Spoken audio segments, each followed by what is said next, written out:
Guys,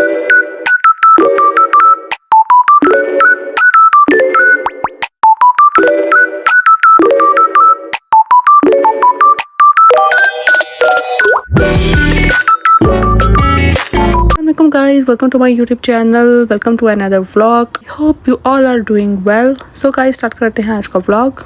आज के vlog में मैं आपसे शेयर करने वाली हूँ अपनी वीकली डेली रूटीन। यहाँ पर अब मौसम की चेंजिंग स्टार्ट हो चुकी है, कभी गर्मी और कभी सर्दी। यहाँ पर मौसम बदलता रहता है, कभी ठंड हो जाती है और कभी गर्मी हो जाती है। मौसम की चेंजिंग के साथ आपकी नीड्स में भी चेंजिंग आ जाती है। सो हमें आज जाना था शॉपिंग के लिए, क्योंकि अब समर सीजन स्टार्ट होने वाला है और आयरा की शॉपिंग हमें करनी थी मस्ट, क्योंकि उसके समर सीजन के लिए कोई भी कपड़े नहीं थे। विंटर सीजन तो अब एंड हो ही गया है और तमाम कपड़े जो मैं यूज़ कर रही थी वो अब आगे काम आने वाले नहीं थे।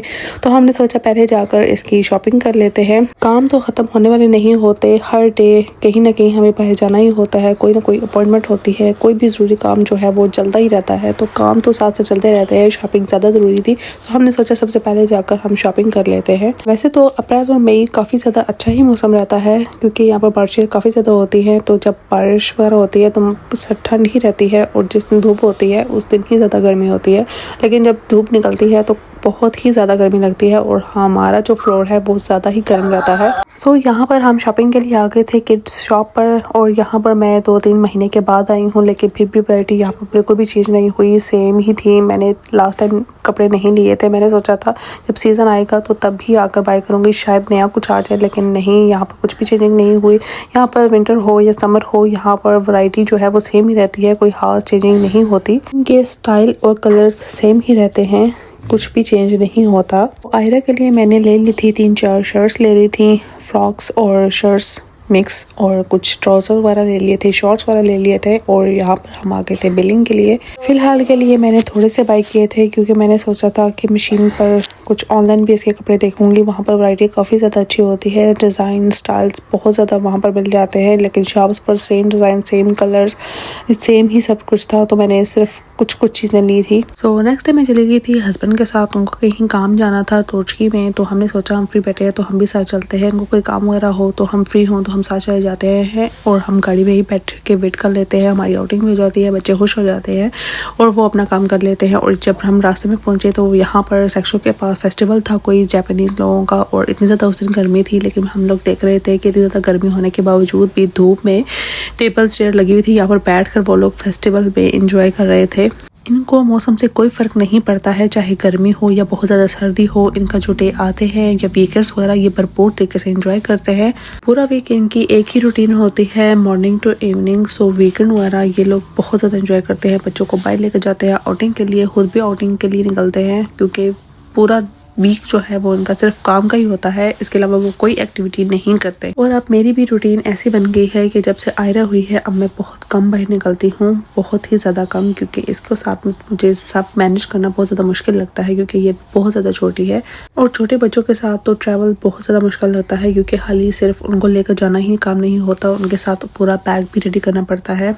उनकी नीड्स की हर चीज़ आपके पास मौजूद होनी चाहिए, क्योंकि आपको कुछ पता नहीं होता कि आपका बाहर कितना ज़्यादा टाइम लग जाएगा और आप कितनी देर में वापस आओगे। और बच्चों की जो भूख प्यास है वो भी बिल्कुल थोड़ी मिकदार में ही होती है, थोड़ी देर बाद आपको फीड करवाना होता है, थोड़ी देर बाद उनको देखना होता है। हर चीज़ की जो टाइमिंग है ना वो ज़रा कम होती है, इसलिए बच्चों के साथ, छोटे बच्चों के साथ मैनेज करना ज़रा सा टफ होता है। लेकिन कभी कभी मैं भी घर पर रहकर जब फेडअप हो जाती हूँ तो फिर थोड़ा बाहर निकल जाती हूँ, लेकिन अब जो है वो कम हो गया है।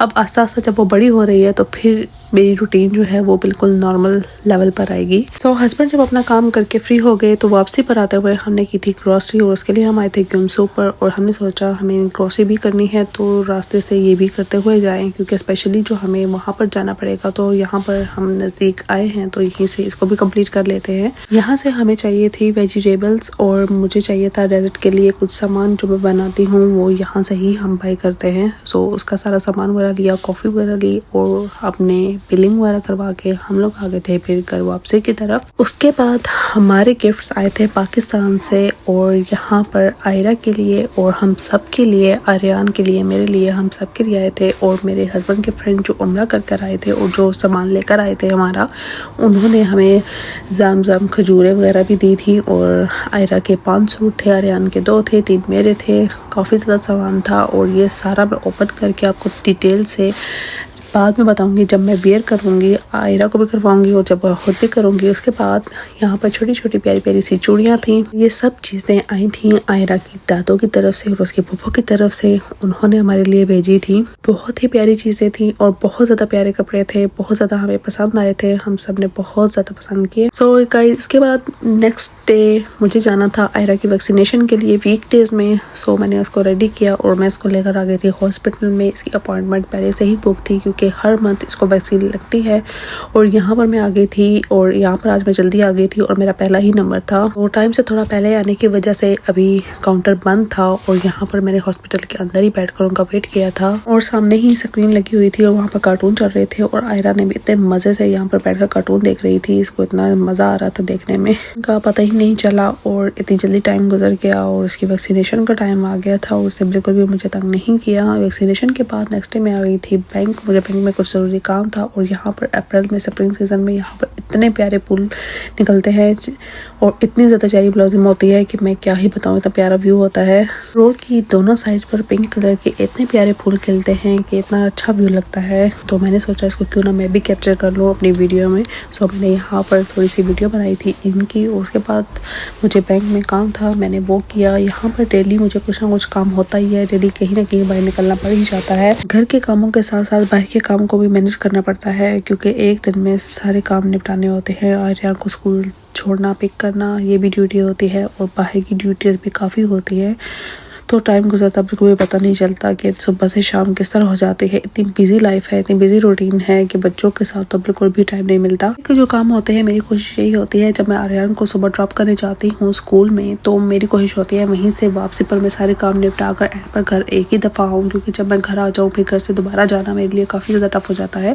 इसलिए मैं अर्ली मॉर्निंग ही आर्यन को स्कूल छोड़ के बाहर के सारे काम निपटा कर फिर घर आकर घर के काम काज करती हूँ, क्योंकि सुबह इतना ज़्यादा टाइम नहीं होता। क्योंकि मैं आर्यन को रेडी करती हूँ, उसका ब्रेकफास्ट, उसका लंच वगैरह, फिर मुझे दोनों को तैयार करना होता है, दोनों को साथ लेकर जाना होता है, इसलिए मेरे लिए थोड़ा सा टफ हो जाता है। इसलिए मैं जब बाइक निकलती हूँ तो मैं सोचती हूँ कि बाइक के सारे काम निपटा कर फिर एक ही दफ़ा घर आऊँ, क्योंकि बच्चों के साथ जो है वो दोबारा से रेडी करना और फिर उनको साथ लेकर जाना बहुत ज़्यादा मुश्किल काम है। इसलिए मैं एक दफ़ा ही सारे काम करके उसके बाद फिर एक दफ़ा घर आती हूँ, फिर आराम स्कूल से करके काम आराम से कर लेती हूँ, आयरा को सुला लेती हूँ। जब वो सोई हो तो फिर मैं बाकी काम निपटा लेती हूँ, मेरे लिए भी ईजी हो जाता है। बैंक में बहुत ज़्यादा रश था, बहुत ज़्यादा मेरा वहाँ पर टाइम लग गया था और आयरा ने भी मुझे वहाँ पर बहुत ही ज़्यादा तंग किया, क्योंकि वो भी तंग आ चुकी थी। मैं वेट कर करके थक गई थी और काफ़ी जो है वो रश होने की वजह से नंबर नहीं आ रहा था मेरा। सो फिर जब वापस आई और फिर करके सारे काम वगैरह कंप्लीट किए, किचन वगैरह क्लीन किया, उसके बाद फिर मैंने कुकिंग वगैरह की। कुकिंग में मैंने सिंपल से दाल चावल बनाए थे, साथ में मैंने कबाब फ्राई किए थे और मैंने बनाया था चीज़ ऑमलेट, क्योंकि नाश्ता भी अक्सर मैं आर्यन को स्कूल छोड़ के आने के बाद ही करती हूँ आराम से। सो अपने ब्लॉग को करूँगी मैं यहीं पे एंड। आई होप आपको आज का ब्लॉग, आज की वीडियो अच्छी लगी होगी। अच्छी लगी हो लाइक करें, शेयर करें, कमेंट करें और सब्सक्राइब करना ना भूलें। इंशाल्लाह आप लोगों से मुलाकात होगी नेक्स्ट ब्लॉग में। अपना ख्याल रखिएगा, दुआ में याद रखिएगा। Bye bye, take care and अल्लाह हाफिज़।